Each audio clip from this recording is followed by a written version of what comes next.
안녕하세요. 10월 4일 관심 뉴스 브리핑 영상입니다. 먼저 미국 증시 흐름을 좀 보시면 나스닥 지수는 좀 0.2% 왔다 갔다 하면서 하락세를 좀 보여주고 있고 다우지수는 0.09% 상승 중에 있습니다. 일단 나스닥 지수 같은 경우에는 일단 전쟁에 따른 이스라엘과 이란 전쟁 이슈로 하락했었던 부분을 아직 다 돌려놓지 못했는데 일단 그래도 양봉으로 지지해주고 있습니다. 종가까지 흐름을 좀 봐야 되겠지만 혹시나 이 저점을 좀 깨고 내려가서 마감을 해준다면 최대로 계산해 볼 수 있는 낙폭 조정시는 저는 한 대략적으로 17,000포인트 직전에 나왔었던 조정 크기만큼 하락이 좀 나올 수 있기 때문에 그러면 한 17,000포인트 정도가 될 거거든요. 그 정도까지 하락은 나올 수 있다. 근데 요렇게 좀 떨어지기 위해서는 시장이 좀 큰 악재가 좀 필요합니다. 그거는 일단 지표 발표라든지 이런 걸 좀 봐야 되기 때문에 일단 요 지지선을 이탈하는지 그 이후에 생각을 해봐야 될 것 같네요. 자, 일단 종목들 흐름을 한번 좀 보도록 할게요. 일단 엔비디아가 2.93%로 상승 중에 있고 AMD도 2.7% 반도체 업종 양호한 흐름을 좀 보여주고 있는데 다만 또 테슬라 3분기 인도량 발표가 나왔었는데 또 예상치를 또 못 넘는 수치가 좀 나와서 조정을 좀 받고 있어요. 요런 점이 일단 2차전지 관련주들의 조정이 좀 나올 수 있고 아마존도 1.8% 하락 중에 있습니다. 전반적으로 빅테크 기업들은 큰 하락은 보여주진 않고 있다.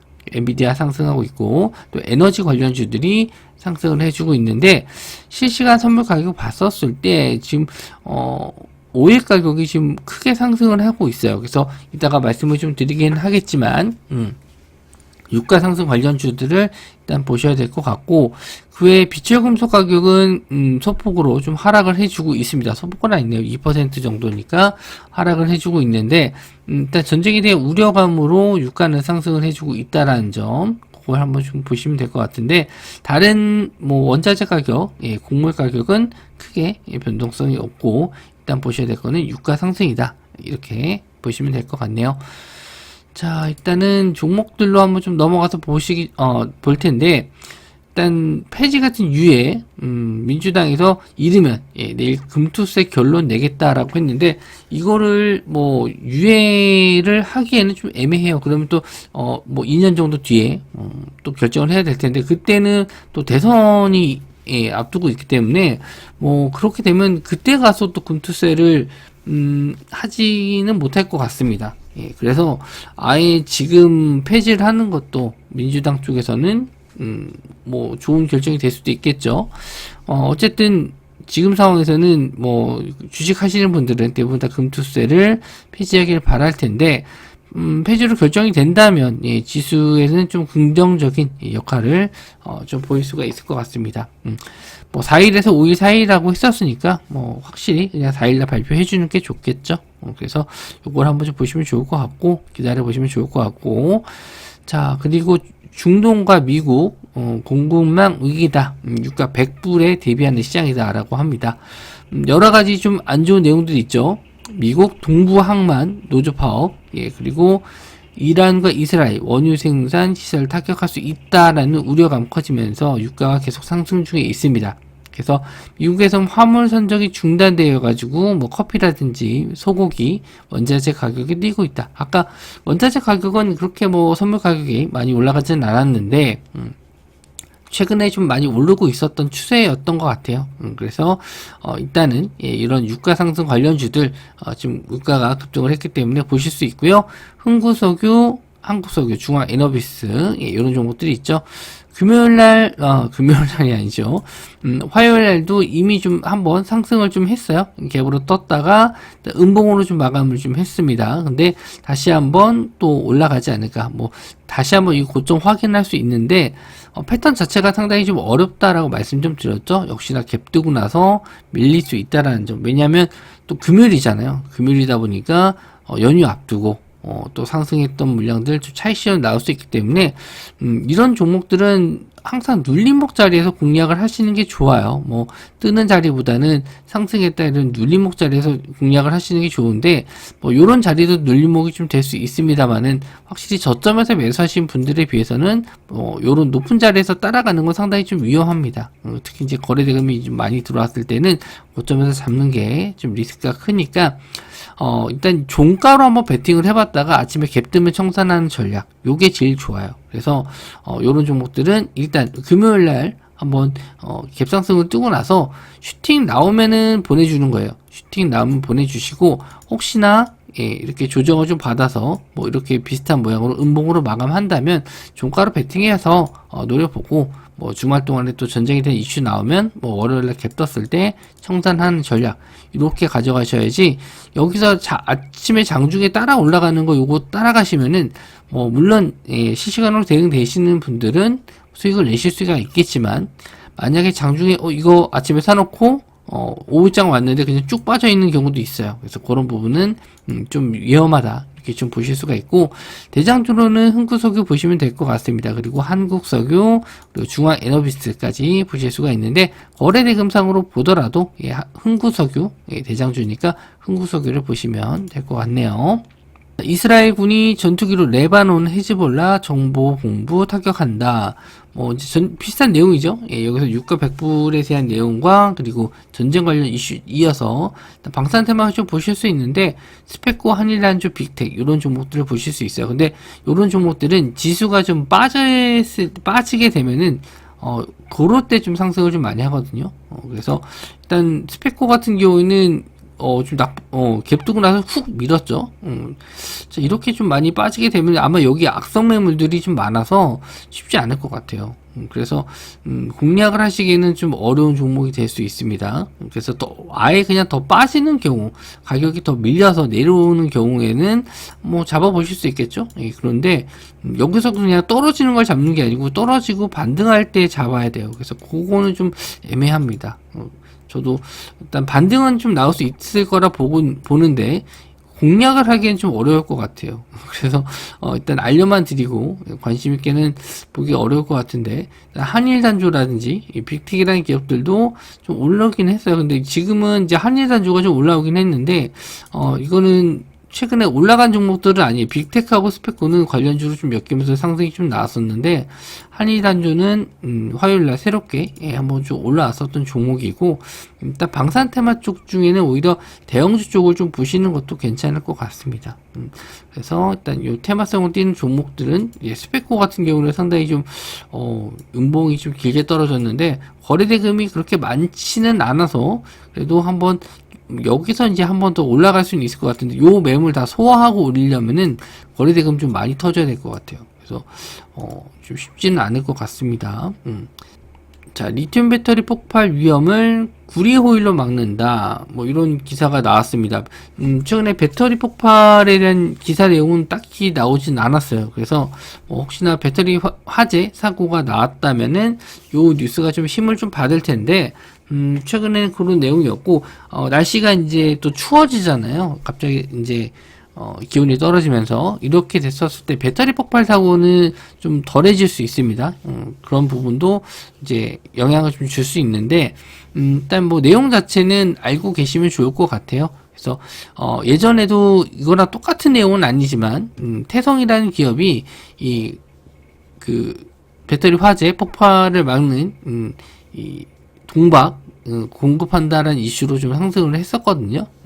그래서 이제 구리 호일로 배터리 폭발을 막는다라고 좀 연구 결과가 좀 나와서, 그래서 관련주를 한번 좀 체크해 보면은 일단 이구산업 역시나 좀 구리 가격이 최근에 좀 상승을 했었던 게 중국에서 부양책 나와주면서 거기에 따른 이제 수혜로 구리 가격이 상승을 했는데, 이구산업도 역시나 그 영향을 좀 받아서 갭으로 뜨고 나서 이 직전 저항선 자리를 지지해주고 있었어요. 그래서 추가적인 상승도 한 번 더 나올 수 있을 것 같은데, 시간외로는 한 0.7% 정도 상승이 좀 나왔습니다. 그리고 대창 역시 구리 관련주. 근데 거래대금상으로 봤었을 때는 이구산업이 조금 더 대장주 역할을 좀 할 수 있을 것 같고, 태성은 일단 반도체 쪽과 이제 구리 동박 뭐 이렇게 같이 좀 보실 수 있는 회사예요.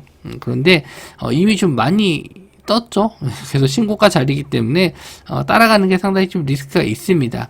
참고로 알고만 계셔도 좋을 것 같고, 예전에 뭐 이런 자리들, 뚫어주는 자리들을 한번 따라가서 공략을 몇 번 해드렸었는데, 지금은 솔직히 좀 어려워요. 이런 자리에서 공략하기가 좀 어려운 게 시세를 좀 많이 줬어요. 이미 거의 3파가 좀 나오는 자리이기 때문에 이런 자리에서는 좀 고점에 물릴 가능성이 높다. 거래대금 여기서 진짜 빵 터져주면은 털고 내려가는 하락파동이 좀 나올 수 있기 때문에 이런 자리에서는 그냥 보내주시는 게 낫습니다. 그래서 2구 산업이라든지 대창 정도는 뭐 지금 저점에서 공략 가능하니까 보시면 좋을 것 같고요.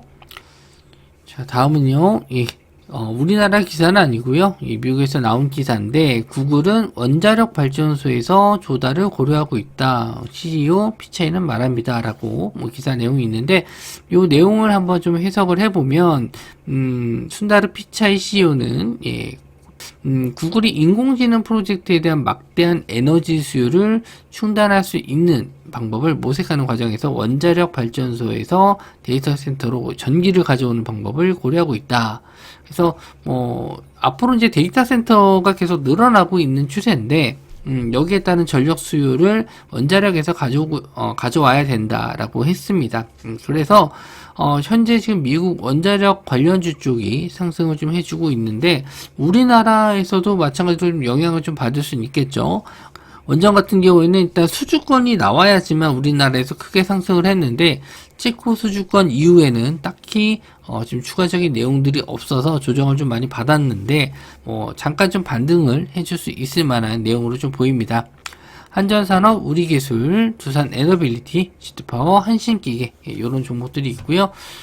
일단 종목들 상태를 좀 봤었을 때 대부분 고점에서 많이 내려온 모습이에요. 그래서 하방에 대한 지지는 어느 정도 좀 할 수 있는 구간이다. 그래서 이렇게 하방에 대한 직전에 지지가 좀 나왔었던 구간들, 요런 자리에서 한번 좀 반등이 나올지 한번 좀 보시면 될 것 같고, 반등 시에 거래대금이 좀 크게 터져 준다면은 한번 좀 따라가 볼만한 구간이긴 한데, 만약에 거래대금이 없으면은 갔다가 윗꼬리 달고 좀 내려올 수 있거든요. 그래서 아침 시초가에 거래대금이 좀 강하게 들어오는지 보고 매매해 보시면 좋을 것 같고, 한전산업이라든지 우리기술, 두산에너빌리티, 지드파워, 한신기계, 이런 종목들 보시면 될 것 같은데, 저는 지금 한전산업이라든지 우리기술, 이런 종목들은 직전에 한번 지지 나왔었던 구간에 와 있기 때문에 이런 종목들 한번 보시면 좋을 것 같네요. 자, 다음 뉴스는요. 실리콘밸리 메타 분사 찾은 홍준표 대구시장 AR 글라스 협력 제안했다. 이 AR 글라스, 오라이언인데, 이거 일단 시연 영상을 저도 한번 좀 봤습니다. 상당히 좀 괜찮은 제품으로 좀 보였어요. 그래서 이거 앞으로 계속 관련주들이 상승 나올 가능성이 좀 높아 보이는데, 상용화까지는 한 27년 정도로 예상을 하고 있어요. 지금 그 VR 기기들은 좀 많이 나왔는데, 메타에서도 역시나 메타퀘스트란 제품이 있는데, 그거는 이제 고글 형식이기 때문에 상당히 좀 무겁고 장시간 쓰기가 좀 불편한 반면에, 오라이언 같은 경우에는 안경이기 때문에 장시간 착용을 해도 크게 문제가 되지 않는 제품이라서 어떤 휴대폰 이후에 또 새롭게 게임 체인저가 되지 않을까, 저는 또 그렇게 좀 보고 있어요. 근데 홍준표 대구시장 관련해서도 호재가 될 수도 있겠지만, 일단 꾸준하게 좀 보셨으면 좋겠어요. 이런 관련주들이. 그래서 메타버스 관련주 쪽하고 메타퀘스트에 들어가는 부품을 공급하는 뉴프레스 관련주들이 좀 상승이 좀 나왔는데, 라운텍 같은 경우에는 마이크로 OLED, 이런 그 메타퀘스트라든지 이런 작은 패널에 들어가는 OLED를 만드는 회사인데, 부품을 만드는 회사인데, 관련주로도 엮여서 상승이 좀 나왔습니다. 그게 이제 메타버스 관련주 쪽인데, 일단 종목들 한번 좀 체크를 해보도록 할게요. 자, 뉴프렉스를 일단 뭐 대장주를 보셔야 될 것 같은데 거래대금이 저점에서 많이 터졌어요. 그래서 바닥을 좀 어느 정도 좀 만들어주고 거래대금 터졌는데 시간 외로는 한 2.6% 정도 상승이 좀 나왔습니다.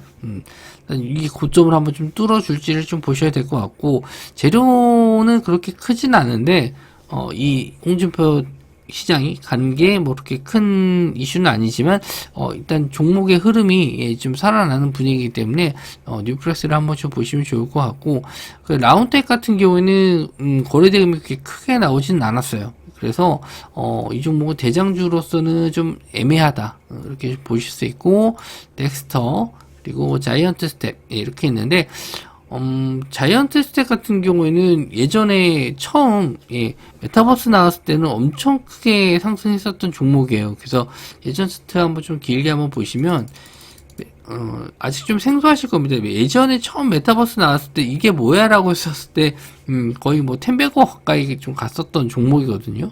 근데 이제는 이제 거의 바닥권까지 내려왔죠. 예전에 뭐 신규 상장했었을 때 메타버스 이슈로 한번 크게 상승했다가 이제는 그 상장했었던 가격대까지 깼네요. 깨고 나서 이제 좀 올라오는 구간이라서 아마 뭐 새롭게 이제 추세가 좀 만들어진다면 이런 자리가 지지가 나온다면은 충분히 더 갈 수 있는 종목이긴 합니다. 매출을 보고 들어가는 게 아니고 테마성으로 좀 봐야 되는데 일단 거래대금 들어오면서 좀 반등이 좀 나와주고 있으니까 일단 뉴프렉스랑 그리고 자이언트 스텝 요렇게 저점에서 거래대금 터진 종목들은 쉽게 잘 죽지를 않으니까 한번 관심 있게 보셨으면 좋겠습니다. 뭐 하루 또 쉬고 또 하루 또 거래했다가 또 주말이 이제 다가오는데 주말 이제 앞두고 있는데 다음 주에 삼성전자 잠정 실적 발표가 있고요. 또 CPI 발표가 있기 때문에 하루하루 그날 들어오는 수급들 보면서 단기적으로만 좀 대응을 해 주시면 좋을 것 같습니다. 현재로서는 지금 시장의 주도 테마나 업종이 좀 없어서 뭐 방향성을 좀 잡고 보기가 좀 어려운데 일단 단기적으로 대응하시면서 주도 테마가 나왔을 때 주도 업종이 나왔을 때 본격적으로 매매를 해보시면 좋을 것 같네요. 자, 영상 시청해 주셔서 감사하고요. 저는 다음 영상에서 뵙도록 하겠습니다.